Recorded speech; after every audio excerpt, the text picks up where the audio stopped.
Bonjour à tous et bienvenue pour ce 16e numéro du calendrier de l'Avent littéraire.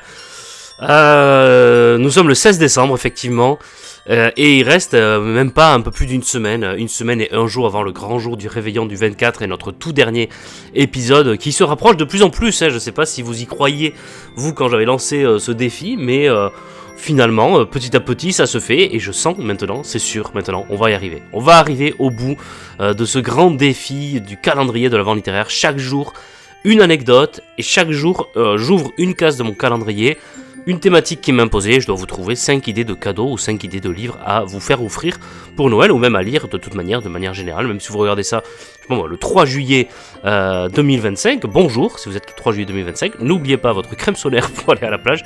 Bref, aujourd'hui je vais raconter une anecdote, la fameuse anecdote de l'ouverture des cadeaux. Alors là, je sais pas quand est-ce que vous ouvrez vos cadeaux, ça peu importe à la limite, mais vous voyez à peu près le jour dont je parle, il y a plein de cadeaux partout, ça dépend du nombre que vous êtes évidemment dans la famille, il y a des cadeaux partout, et là il y a différents, et c'est ça que je voulais aborder aujourd'hui, peut-être que je réaborderai l'ouverture des cadeaux pour d'autres aspects plus tard, je ne sais pas, mais il y a un aspect que j'aimerais évoquer, c'est les différentes personnalités qui s'affichent, et qui se développent, et qui s'affirment au moment de l'ouverture des cadeaux. Vous avez déjà celui qui, alors que tous les chaussons sont là, ça a l'air clair, tous les cadeaux sont présents devant chaque chausson, il y en a quand même un qui est un peu le grand organisateur. Frédéric, pour toi, ça va être là-bas, voilà, donc ça, le carré rectangle, c'est pour toi. Oui, alors Eva, pour toi, ça va être ici, exactement, là. Alors, le petit carré, il est pour Thomas, hein.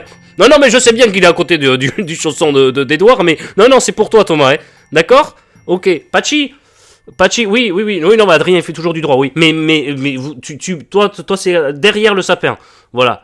Même derrière la maison, là-bas, voilà. Et puis après, il y a celui qui va tout le temps gueuler, qui va se mettre à crier pour tout, ou alors qui va être énervé, alors qui sait qu'à laisser les pommes de terre dans le four. Il y a toujours quelqu'un qui à ce moment-là, qui raconte et crie des trucs qui n'ont aucun rapport avec l'ouverture des cadeaux. Il y a celui qui va ouvrir très rapidement tous ses cadeaux, faire hop, il ouvre tes cadeaux, ah merci, etc.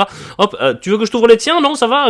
Chacun en fait vit ce moment magique un peu différemment des autres. Comme je disais, il y a celui qui va ouvrir ses cadeaux le plus rapidement possible, qui va être pressé à ouvrir tous ses cadeaux, quitte à presque de vouloir ouvrir le cadeau des autres. Et puis à reprocher à ceux qui ouvrent pas assez vite, dis donc, tu comptes tous les ouvrir à quelle heure cette année, ou parce que là, demain Noël c'est terminé, hein. Et oui, demain Noël c'est terminé. Et je pense que c'est pour ça que moi je suis plutôt le profil de celui qui observe dans ces moments-là, qui prend mon temps, peut-être parce que justement je me dis que ça y est, c'est la fin. C'est-à-dire que toute cette période magique de préparation des cadeaux, préparation du réveillon, le calendrier, les films de Noël, tout ce dont j'ai parlé là depuis 2 semaines, et bien ce moment de l'ouverture des cadeaux, c'est un peu la concrétisation. Bon, même si après il y a le repas, hein, évidemment, et là c'est autre chose. Mais ce moment quand même de l'ouverture des cadeaux, c'est quand même la concrétisation. Et je me dis à chaque fois, parfois il y a un côté nostalgique pendant que j'ouvre mes cadeaux, me dire tiens, on est quand même plus proche de la fin que du début de cette période des fêtes. Et il y a un côté mélancolique, nostalgique qui s'installe déjà en me disant ça y est, on va repartir sur un cycle d'un an et on va devoir attendre 1 an pour que de nouveau cette période un peu magique se réouvre. Et donc dans ma lenteur dans l'ouverture des cadeaux, il y a un peu de ça. Bon, on va passer maintenant aux choses sérieuses. Les choses sérieuses, c'est le calendrier de l'Avent. Je vais de suite le prendre. Alors, aujourd'hui, donc le 16 décembre 2024. Alors, vous êtes un peu loin là. Peut-être que j'ai mis Peut-être que j'ai mis la caméra un peu loin, j'allais dire, mais la frontière, je sais pas si vous allez voir. Bref, vous me faites confiance, de toute façon, la frontière. La frontière et la littérature. Ça va être l'occasion pour moi de parler un peu du Pays Basque. Exactement. D'abord, je vais évacuer les livres, peut-être, parce que là, de suite, je pense à une BD que j'ai lue cette année, ou l'année dernière. Non, c'était l'année dernière, je crois. J'ai plus les noms d'auteurs, d'ailleurs, je suis désolé, j'ai parfois du mal un peu avec les noms d'auteurs, notamment quand... c'est une BD que j'ai lue il y a quelques mois. Ça s'appelle Frontières, justement. Et c'est une bande dessinée de science-fiction avec des personnages, je ne sais plus le nom exactement, mais je sais que ça m'a marqué cette bande dessinée, qui vont justement essayer de découvrir d'autres territoires. Donc c'est traverser des frontières. Et j'avais trouvé ça vraiment super. Vraiment très très très bien. Avec des superbes planches, un très beau dessin, une très belle couverture là que je vais vous mettre ici, je pense. ou là, bon, peu importe, je sais pas encore si... Là, je pense, ouais, ici. Donc, une très belle couverture.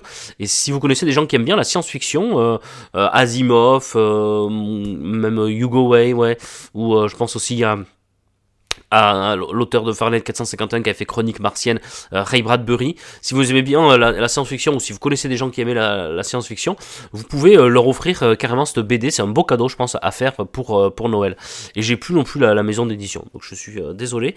Et puis un autre auquel je pense, et c'est parce que c'est de suite dans le titre, c'est La Frontière. De Maurice Leblanc, je crois, l'auteur, l'inventeur du personnage d'Arsène Lupin. Et c'est une sorte de drame familial avec la frontière. Et c'est presque prémonitoire parce que ça se passe en 1910 ou 11, 3 ou 4 ans avant le début de la Première Guerre mondiale. Et on a un patriarche familial qui ne s'est toujours pas remis de la défaite de 1810 et de la perte de l'Alsace et de la Moselle. Et il campe sur la frontière franco-allemande, la nouvelle frontière, pour éventuellement savoir quand est-ce que va débuter la nouvelle guerre et prendre sa revanche. Voyez. Et le livre est publié vraiment 3 ou 4 ans avant le début de la Grande Guerre, donc il ne sait pas encore que 3 ou 4 ans après ça va démarrer cette Grande Guerre, mais elle était évidemment dans tous les esprits, hélas. Et un fils arrive qui, lui, ce fils, est pacifiste. Et en plus, il va y avoir une histoire d'amour qui va s'entremêler. Et un jour, le père va disparaître. Lors de ses patrouilles auprès de la frontière, il va disparaître. Et là, va démarrer un vrai drame familial, une sorte d'enquête, à la fois historique, à la fois sentimentale. C'est un très bon roman. Voilà. Je suis pas sûr qu'il soit encore disponible en neuf. Moi, je l'avais pris en médiathèque. Mais si vous le trouvez un jour, n'hésitez pas. Voilà, c'est un bon roman qui s'appelle La Frontière. Et maintenant, je vous le disais, je vais vous parler un peu du Pays Basque, parce que moi, quand je pense forcément à la frontière, j'ai grandi à quelques kilomètres d'une frontière, donc je sais à peu près ce que ça représente. Et il y a plusieurs livres comme ça, notamment Pierre Loti, Ramuncho, qui est un très grand livre, un grand roman. Celui-là, il se trouve très facilement en librairie.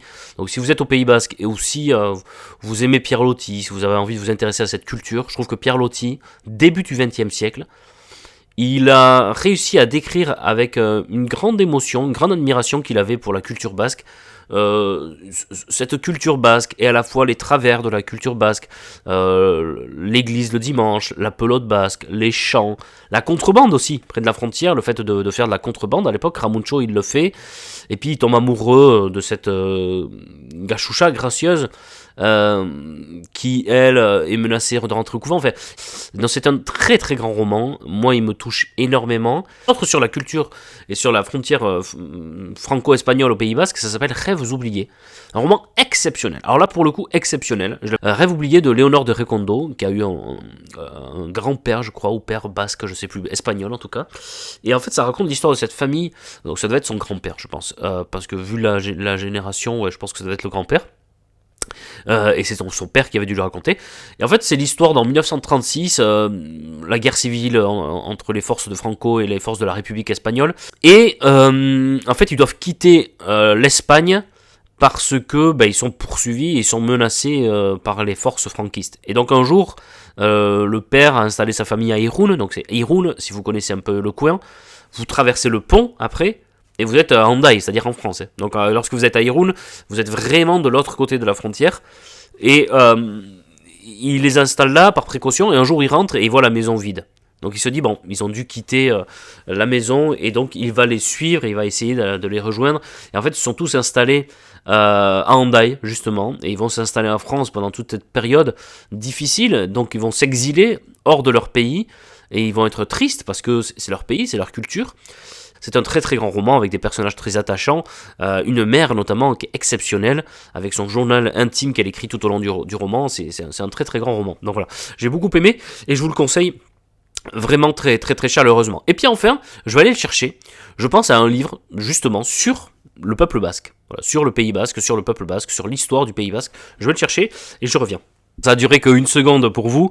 Moi, j'ai été le chercher, il a fallu déplacer presque la bibliothèque entière pour le trouver. C'était un livre de Philippe Vérin. Alors, vous allez peut-être pas le voir bien là, oui, quand même. Là, normalement, vous le voyez. C'est marrant, parce que derrière, je vois dans la même collection un livre sur la Bretagne. C'est étonnant, hein, comme quoi les coïncidences, C'est assez incroyable. J'avais jamais vu ça dans ce livre que j'ai pourtant depuis longtemps, qui avait ça. Et donc c'est les Basques de Labour, de Soule et de Basse-Navarre, leur histoire et leur tradition. Et donc, vous savez, au Pays Basque, il y a 7 provinces traditionnelles, et le Labour, la Soule et la Basse-Navarre sont les 3 provinces qui se trouvent du côté français. Et donc ça va être sur les Basques vraiment du côté français, et donc sur la frontière, parce qu'on se rend compte, et il l'explique bien, alors c'est magnifique, parce qu'il y a plein de photographies, vous voyez, sur... là, regardez, sur les danses et tout. Il y a des superbes photographies. Je ne sais pas si vous les voyez bien là. Je vais essayer de m'approcher un peu au moment du montage pour essayer de zoomer un peu. Et il explique bien qu'il y a des cultures et il y a des traditions et des coutumes très différentes en fonction de l'endroit où vous vous trouvez, du côté nord ou sud des Pyrénées, donc du côté français ou ouest. Donc en fait, vous voyez, cette frontière, elle existe certes entre la France et l'Espagne, et on va se rendre compte que la frontière, elle existe aussi. Il y a une sorte de frontière également superficielle, naturelle parfois, entre la Soule, la Basse-Navarre, le Labour. Il y a également ces frontières à l'intérieur des frontières entre nations. Et là, vous voyez, hop, un joueur de Chistera, qu'on appelle, pelote basque.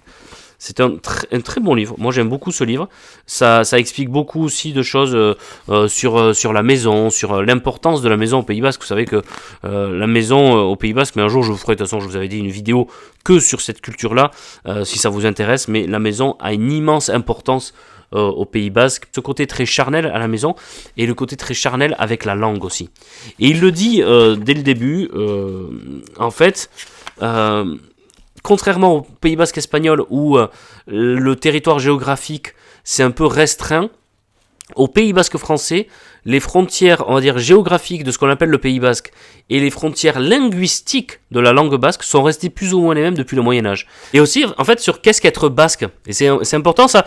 Et sur les frontières linguistiques, les frontières de ce qu'on appelle le Pays Basque aujourd'hui, bon, on a plus ou moins une idée géographiquement de ce que ça veut dire le Pays Basque. Mais en fait, Pays Basque, et le livre le dit très bien, en fait, Euskara, c'est la langue basque, et Euskaldun, c'est en gros celui qui fait la langue basque, celui qui la parle. En fait, donc du coup, être basque, c'est parler le basque. C'est pas seulement aujourd'hui habiter ou naître dans ce qu'on appelle le Pays Basque. Donc être basque, ça vient de la langue, Euskaldun, celui qui fait la langue basque. Et Euskal Herria, en basque, donc Pays Basque, c'est le pays de la langue basque. Donc en fait, il y a ce côté frontière naturelle et frontière linguistique et géographique qui s'entremêlent, et c'est intéressant, et du coup ça ajoute plein de choses, et vraiment j'ai adoré par exemple tous les chapitres sur les maisons et sur les symboles que vous pouvez retrouver sur certaines maisons basques. C'est un très bon livre. Donc là aussi, très difficile de vous le faire offrir.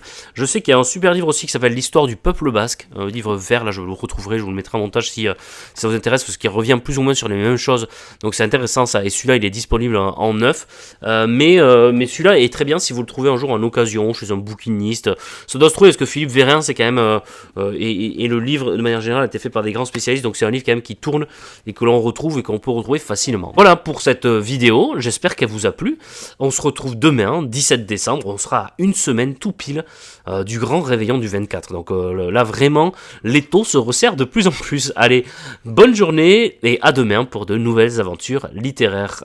Au revoir.